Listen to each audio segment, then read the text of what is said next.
Aprenda a liberar o seu potencial em 2025 e é isso que eu vou te ensinar a fazer passo a passo. Por que você vai começar isso agora em 2025? A Bíblia, ela ensina pra gente como você pode usar um dos seus maiores potenciais. Sabe qual é? É a de criar, a criatividade. Isso a Bíblia já começa falando pra gente desde a criação do mundo, não é verdade? Em que no hebraico bíblico está escrito assim: Bereshit bara Elohim.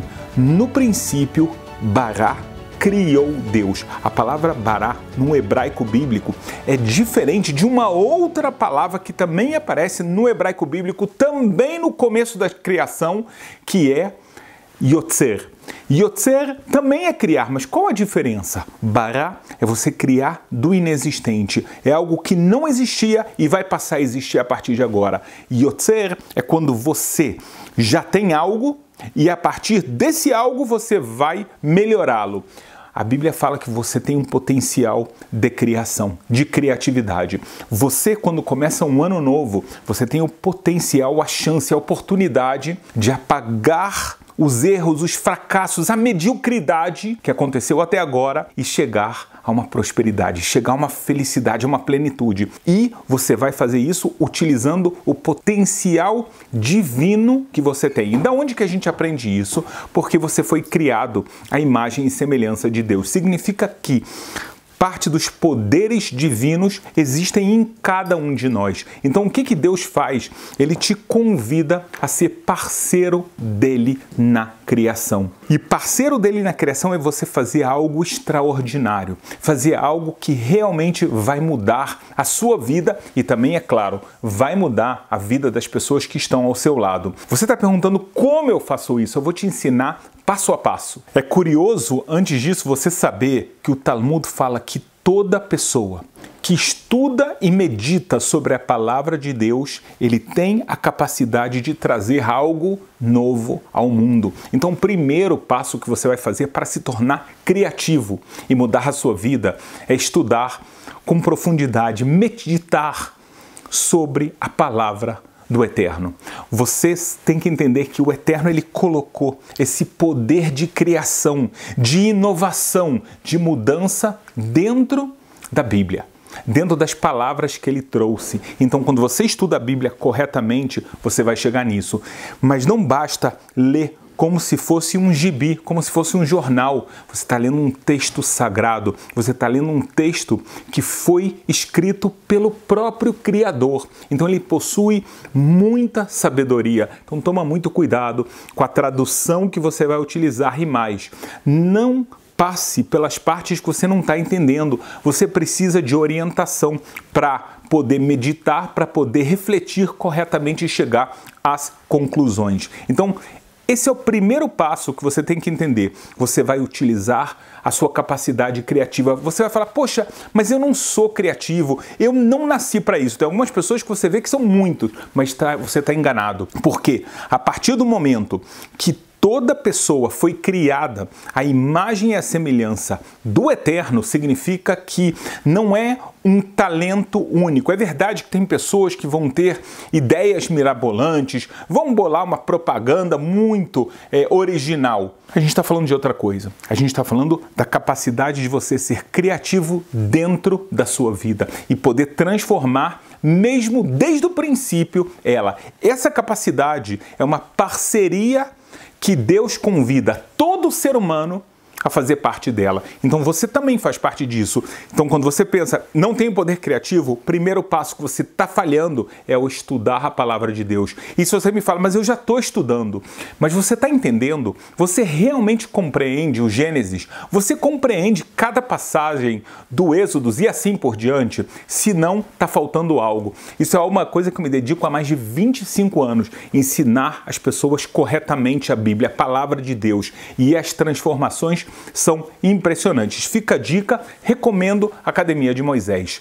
Passo 2. A Bíblia fala sobre a construção do tabernáculo. Quem foi o principal artesão? Não foi o único, mas o principal artesão do tabernáculo foi alguém chamado Betzalel. Betzalel, o nome dele no hebraico bíblico significa Betzel Kel. Ele estava na sombra do divino. O que significa isso? Significa que ele estava conectado completamente com Deus para saber exatamente como ele deveria fazer cada uma das partes dos objetos sagrados do tabernáculo. E como é que ele fez isso? A tradição judaica diz que ele sabia o poder de cada uma das letras.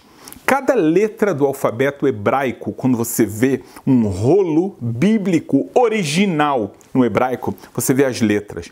Cada uma dessas letras tem grandes segredos e significados. Aonde isso está escrito? No livro da criação, Sefer HaYetzirah, a primeira obra da humanidade. Uma obra que foi dada por Deus a Adão, e ela foi transmitida de geração a geração até que ela finalmente foi compilada. E nós temos esse livro. Esse livro é composto pelas 22 letras do alfabeto hebraico, mais as 10 emanações divinas que Deus utilizou para criar e governar o mundo. Então, na verdade, são 32 caminhos de criação. O que a gente aprende? Que Betzalel, na hora de construir o tabernáculo, o que ele sabia? Ele sabia a força de cada letra. Então, ele entendia pelo nome do objeto, aonde ele tem que colocá-lo, como ele tem que ser exatamente, qual o poder que ele tem. Eu te convido a fazer uma meditação muito especial. A meditação através das letras do alfabeto hebraico. Elas são poderosíssimas. Cada uma delas, eu posso te dar brevemente, se você visualiza a primeira letra, o Aleph, que o nome já significa Alufo Shelolam, uma conexão com Deus que é um. O valor numérico é 1, ou seja, a gente está falando de Deus. E mais uma dica fantástica, o Aleph ele é formado por um Vav na diagonal, um Yud em cima, um Yud embaixo.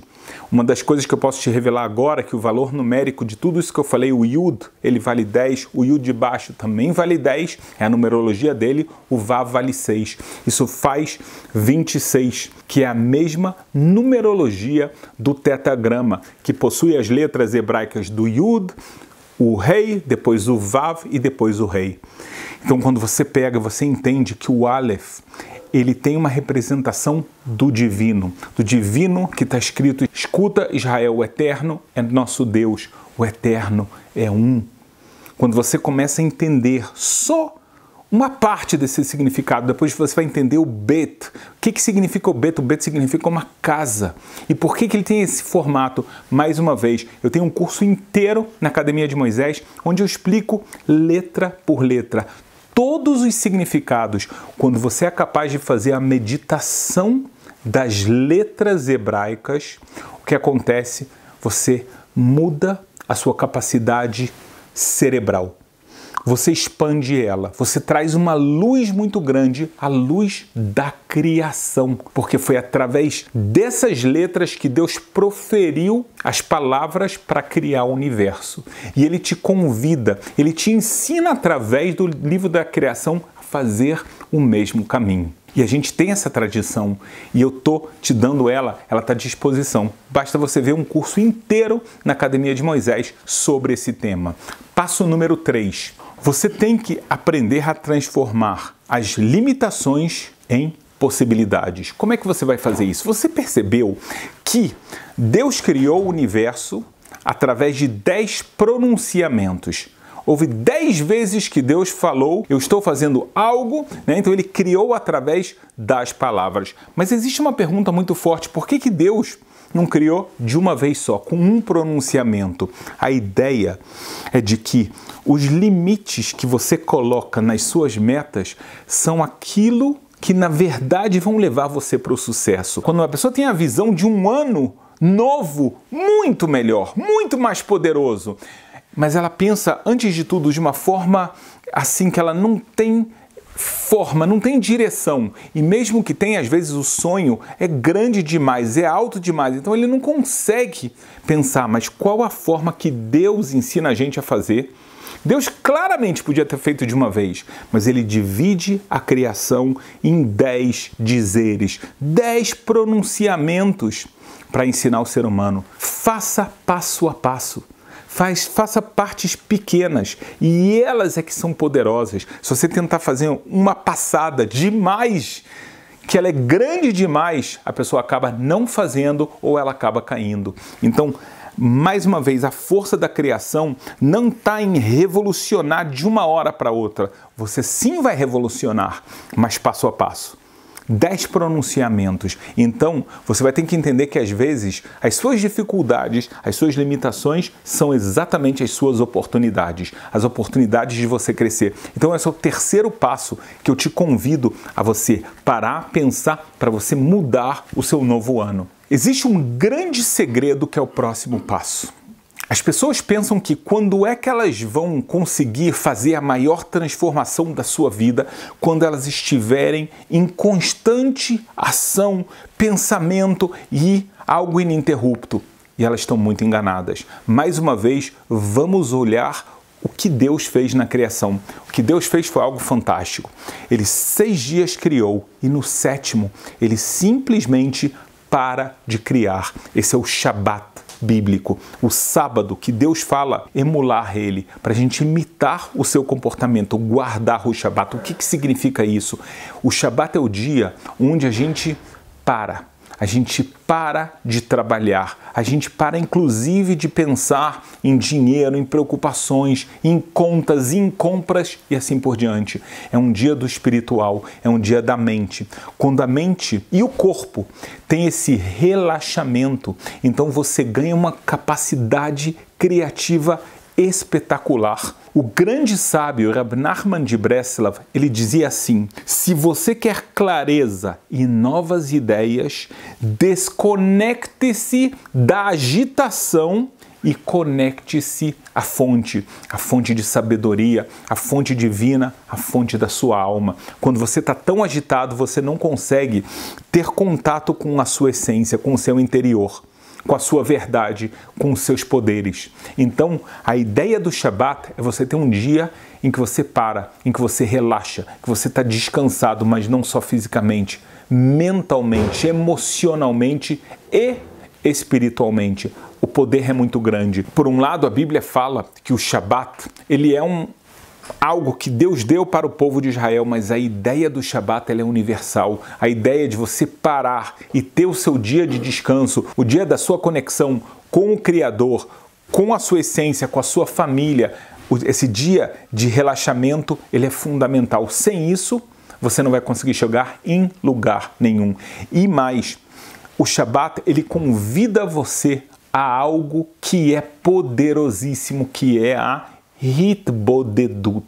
Hitbodedut vem do hebraico ficar sozinho com Deus. É aquele momento de introspecção e que você traz aquilo que está dentro de você em forma de uma conversa com o Criador. Uma conversa na sua língua, da sua forma de se expressar, falando tudo. Você não tem ideia do poder terapêutico que a Hitbodedut tem na sua vida. Você não tem ideia do poder de criação que a Hitbodedut tem na sua vida. Então esse dia de parada, na verdade, ele é um dia de criação espetacular, mas diferente dos outros 6 dias. É um dia onde a criação ela vai atingir outro patamar que até hoje você não conheceu. Às vezes você se para e pensa, mas por que a minha vida não avança? Porque simplesmente você não fez os passos corretos, certos que a Bíblia te ensina, que Deus te orienta. O último passo que eu quero te dar, no Talmud está escrito assim: uma pessoa que salva uma outra pessoa é como se ela estivesse salvando um mundo inteiro. O que as pessoas não se tocam é que se você se salvar, você vai estar salvando o mundo inteiro. Muitas vezes a gente coloca as nossas energias sempre no externo, nas outras pessoas. Isso é muito bonito. Ser altruísta é muito bonito. Porém, existe uma regra. É a regra do avião.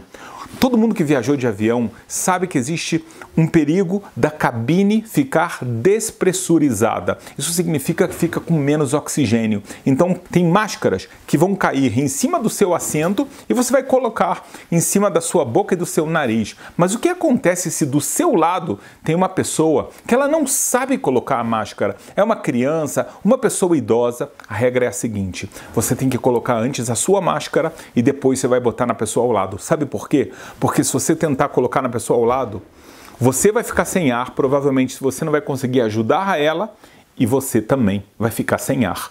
Então a ideia é, antes você tem que, pro bem das outras pessoas, se salvar para depois poder salvar as outras pessoas. Isso não é egoísmo, muito pelo contrário. É isso que vai dar para você a capacidade, a possibilidade de ser altruísta, de fazer o Tikkun Olam. Esse é o seu chamado espiritual.